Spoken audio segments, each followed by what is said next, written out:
So welcome back to AG guys. हम एक Bangalore based छोटी सी 3D प्रिंटिंग कंपनी है जो 3D प्रिंटिंग सर्विसेज ऑफर करती है।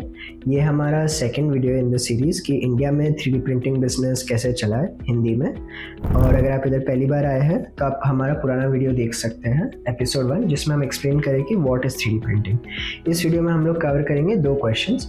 फर्स्ट वन है कि how to find out your niche in 3D printing. 3D printing में अपना नीश कैसे ढूंढें कि आप किस चीज़ में जाना चाहते हैं। और सेकंड पार्ट है कि how to test the market demand, अपना मार्केट डिमांड कैसे टेस्ट करें जिस नीश में आप जाना चाहते हैं। सो शुरू करते हैं।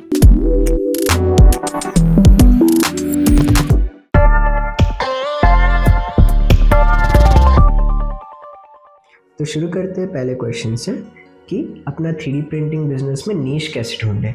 सो मान लो आपके पास एक 3D प्रिंटर है, आप बहुत कुछ प्रिंट कर सकते हो। आप कस्टम मोल्ड्स बना सकते हो, आप कस्टम स्टैचूज प्रिंट कर सकते हो, एक्शन फिगर, खिलौने, आप फंक्शनल पार्ट्स प्रिंट कर सकते हो, घर की चीज़ें प्रिंट कर सकते हो, regular plastic DIY kits print कर सकते हो। बहुत सारी चीज़ें जो भी ऑनलाइन मिले या खुद से भी डिज़ाइन करके कर सकते हो। सो इसमें सबसे पहले बात समझने की ये है कि क्या आप 3D प्रिंट कर सकते हो और क्या 3D प्रिंट करना चाहिए। ये डिफरेंस समझना बहुत ज़रूरी है। एग्जाम्पल के लिए इस मग को लेते हैं। सो ये एक 3D प्रिंटेड मग है, अबाउट 100 ग्राम के आसपास का होना चाहिए, 100 या 70 ग्राम का।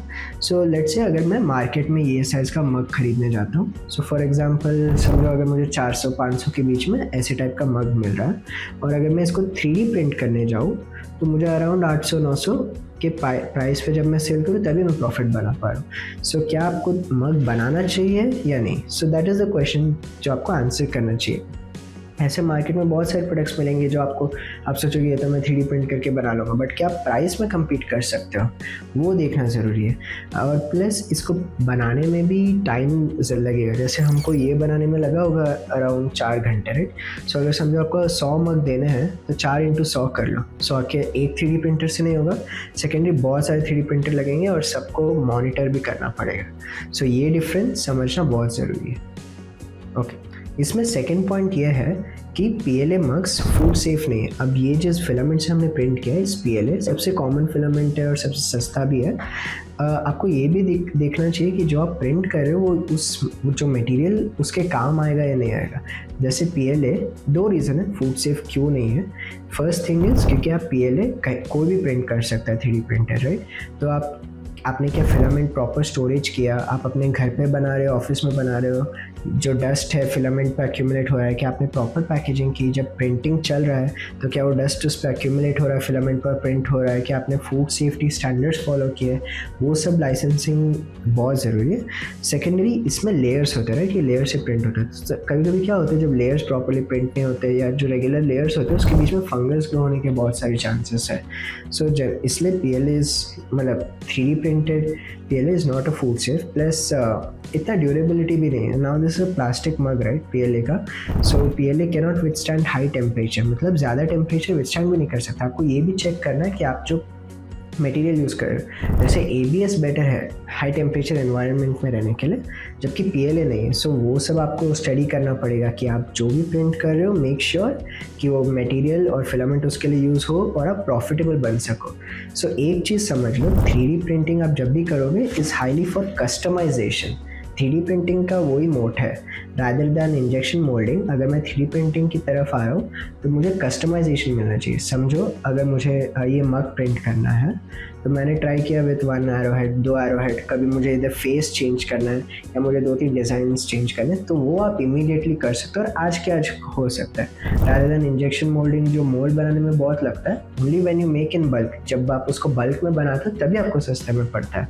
नहीं तो इसका सबसे बड़ा यूज़ केस यही है कि जब आप कस्टमाइजेशन कर सकते हो आप बहुत सारे ऑडियंस को सर्व कर सकते हो जो सिंगल यूज़ केस नीड्स के। जैसे सबसे बड़ा ऑडियंस हो गया आपका वेडिंग्स। सो आप वेडिंग गिफ्ट दे सकते हो, जैसे उनको अगर 2 नाम चाहिए आप वो अलग से कर सकते हो, बर्थडे गिफ्ट में यूज़ होगा उनका। आप मिनिएचर बना सकते हो या नेम का कीचेन बना सकते हो, gifting, regular gifting, Rakshabandhan, Diwali वगैरह।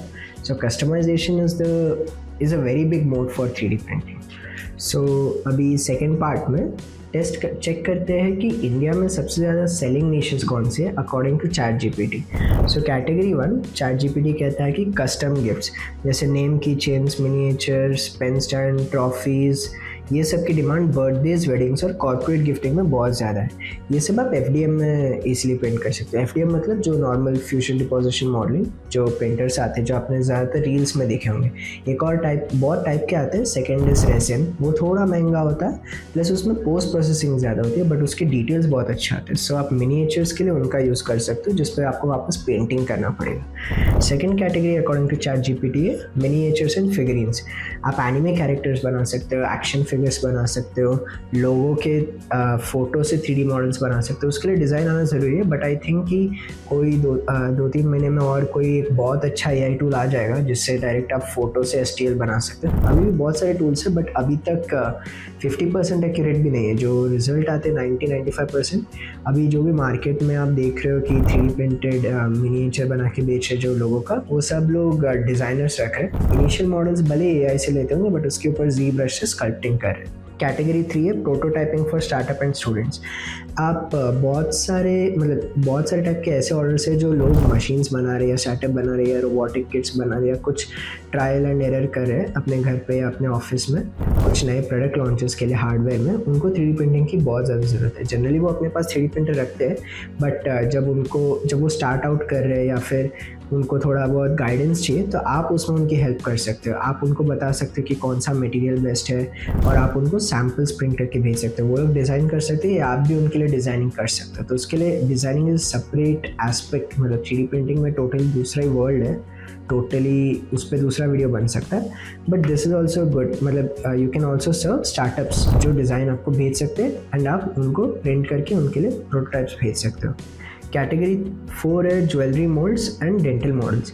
सो ये एक बहुत बड़ा अनटैप मार्केट है. अभी तक हमने भी इस मार्केट में स्टार्ट नहीं किया. अभी तक जो भी हमने सेल्स किए FDM में किए, रेजिन हम लोग धीरे धीरे कर रहे हैं. So dental moulds is a very big market. जो आपके डेंटिस्ट है वो बहुत ज़्यादा रेजिन प्रिंटिंग यूज़ करते हैं. ये एक सेपरेट ही मार्केट है, तो वो आप केटर कर सकते हो. प्लस ज्वेलरी, तो ये दोनों ज्वेलरी और डेंटल दोनों रेजिन से बहुत अच्छा प्रिंट होता है, प्लस फिनिशिंग बहुत अच्छी आती है. और मिनिएचर डिज़ाइन जो लास्ट लेवल लेयर जो दिखता है पिक्सेलेशन, वो बेटर दिखता है रेजिन में, और रेजिन थोड़ा महंगा भी पड़ता है. So that is a very big market जो चल भी रहा है, तो इसको भी आप केटर कर सकते हो 3D प्रिंटिंग से. सो दूसरा question, bonus question, market demand test कैसे करें. अब मान लो आपने 5 से 8 प्रोडक्ट चूज़ कर लिए. अब समझिए इन निशेस में आपने कोई एक कैटेगरी पहले पकड़ी, उसमें आपने 2-3 प्रोडक्ट आपने चूज़ कर लिए कि ठीक है मुझे ये अच्छा लगता है, मैं इसमें कंटेंट बना सकता हूँ, या इसमें मेरे को कुछ आइडिया, मैं कुछ ट्वीक कर सकता हूँ डिज़ाइन में, और मैं कर सकता हूँ जो दूसरों से अलग होगा, जैसे लैम्प्स हो गया या कोई बेसिस हो गए वगैरह. So step 1 social media testing. अपने प्रोडक्ट्स को पोस्ट करो, रोज़ उसका रील्स डालो, इंस्टाग्राम पे स्टोरी डालो, 10-15 रील्स वीडियोस बनाओ उसके ऊपर अलग अलग टाइप के. देखो कि सोशल मीडिया रिस्पॉन्स कैसे आता है. 10 रील में कोई क्या बोलते हैं महान रीच नहीं मिल जाएगा, बट टेस्टिंग करो. मोस्ट ऑफ योर ऑर्डर्स आगे जाके इंस्टाग्राम, फेसबुक से आ सकते हैं. सो अंडर एस्टिमेट मत करना और जल्दी क्विट मत करना. एक एक प्रोडक्ट जो भी आप पकड़ रहे हो उसको अलग अलग टाइप के रीच डाल के देखो. जो ऑलरेडी ये प्रोडक्ट बेच रहे हैं वो कैसे बेच रहे हैं उनका एक स्टडी कर लो. सेकेंड है मार्केट प्लेस पे लिस्ट करना. ये बहुत क्या बोलते हैं एडवांस्ड एडवाइस है जो हमने खुद ही ट्राई करके देखी है.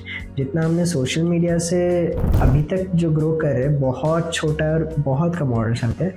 मार्केट प्लेस जो हमने स्टार्ट किया जैसे अमेज़ॉन, मीशो और फ्लिपकार्ट, इन पे जब हमने लिस्टिंग स्टार्ट किया तो कोई ना कोई एक प्लेटफॉर्म से दिन का 2-3 ऑर्डर स्टार्टिंग में आने लग गया था. अभी तो हमारे एक्सपोनेंशियली बढ़ गए हैं. जैसे फ़िलहाल हम लोग 20-30 ऑर्डर्स पर डे का कर रहे हैं कंबाइंड ऑल द 3. जो भी वापस बहुत स्लो है. हम लोग अभी तक at a very slow scale कर रहे हैं, धीरे धीरे ग्रो कर रहे हैं, but it is a good start. Market place पे जैसे अगर लिस्ट कर रहे हो तो तीनों पे कर दो, अमेज़ॉन, फ्लिपकार्ट, मीशो, और भी कोई अगर ब्लिंकिट और सेप्टो अलाउ कर रहे हैं और रजिस्टर करने दे रहे हैं तो उस पर भी कर लो.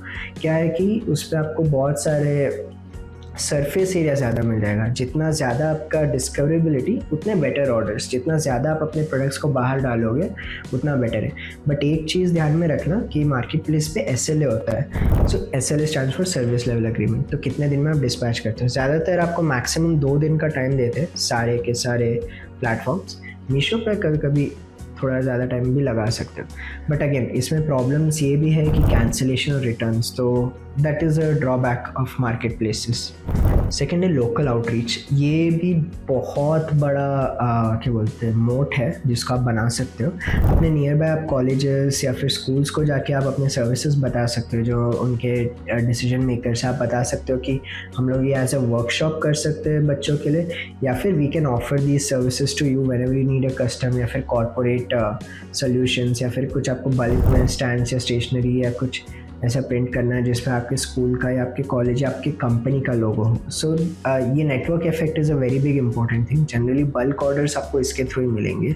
सो रन स्मॉल एड्स। तो हमने भी इनिशियली एड से स्टार्ट किया था हम लोग। सो आप क्या कर सकते हो, 200-500 रुपये का पर डे का बजट रख के फेसबुक इंस्टाग्राम पे स्मॉल एड्स रन कर सकते हो। यूट्यूब भी ट्राई कर सकते हो। जो प्रोडक्ट्स और नीशेस आप केटर करना चाहते हो उसका एक अच्छा वीडियो बना लो, एक अच्छे डिसेंट फ़ोन से थोड़ा वीडियो ले लो, थोड़ा डिसेंट एडिटिंग करके ना कॉल टू एक्शन डाल के आप पोस्ट कर दो और ऐड रन कर दो। ये सारे जो भी चीज़ें जैसे फ्लिपकार्ट अमेजोन लिस्टिंग भी आपको यूट्यूब पे मिल जाएगा, how to run ad on Facebook भी आपको यूट्यूब पे मिल जाएगा। सो आप यूट्यूब वीडियोस देख के आप सीख सकते हो और अपना खुद का ट्राई कर सकते हो। सो ये 4 चीज़ें इंपॉर्टेंट है कि टेस्ट करने के लिए कि आपका मार्केट आउटरीच, जब आपको घर से चीज़ें करनी है। अगर आप बल्क ऑर्डर्स ला रहे हो नेटवर्क इफेक्ट के थ्रू तो well and good. So ultimately goal simple है, जो प्रोडक्ट बिकेगा वही बनाना है। 3D प्रिंटिंग में आपका ये मतलब क्या बोलते हैं, आपका ये एडवांटेज है कि आप वही प्रोडक्ट से मतलब बनाओगे जो आप बेच रहे हो, जिसका ऑर्डर आ रहा है आप वही बना रहे हो। ऐसा मत करना कि मतलब बैक टू बैक आपको लग रहा है कि प्रोडक्ट बिकेगा तो मैं 10, 15, 20 प्रिंट करके रख देता हूँ। थोड़ा स्टॉक रख सकते हो, जब ऑर्डर ज़्यादा आने लगे तब आप ज़्यादा प्रिंट कर सकते हो और प्रिंटर्स भी बढ़ा सकते हो। ऐसा मत करना कि एक ही प्रिंटर पे डिपेंड हो जाना। जब ज़्यादा बल्क ऑर्डर्स आते हैं क्या हो जाएगा, वो एक प्रिंटर बंद हो जाएगा तो आपका सारा मैन्युफैक्चरिंग रुक जाएगा। हमने एवरी वीक इंक्रीज़ किया था प्रिंटर जब हमारे ऑर्डर्स बढ़े थे। सो कभी कभी क्या होता था, जब हमारे 4 प्रिंटर हो जाते थे तो एक प्रिंटर बंद भी हो जाता था तो भी प्रोडक्शन नहीं रुकता था। नहीं तो क्या हो जाएगा, अगर समझो आपको फ्लिपकार्ट पे 4 ऑर्डर आए, जब आप अच्छा करना स्टार्ट करो 2-3 महीने बाद, स्टार्टिंग में आना बहुत मुश्किल टाइम लगता है, बट जब 2-3 महीने बाद आपको 4 ऑर्डर आते हैं एक दिन पे, और आपका अगर आप 2 प्रिंटर से पूरा अपना प्रोडक्शन चला रहे हैं और दोनों भी जनरली एक में नॉसल स्टक हो गया या पावर कट हो गया या ऐसा कुछ हो गया, सो आपका पूरा प्रोडक्शन स्टॉप हो जाएगा। सो मेक श्योर कि वो भी आप देखो और वही वही प्रिंट करना जो बिक रहा है, जिसके ऑर्डर्स आ रहे हैं, क्योंकि आपके पास जनरली टाइम होता है 1-2 दिन का, और जनरली सारे मॉडल्स आप विद इन 1-2 दिन छोटे मोटे मॉडल्स बना सकते हो।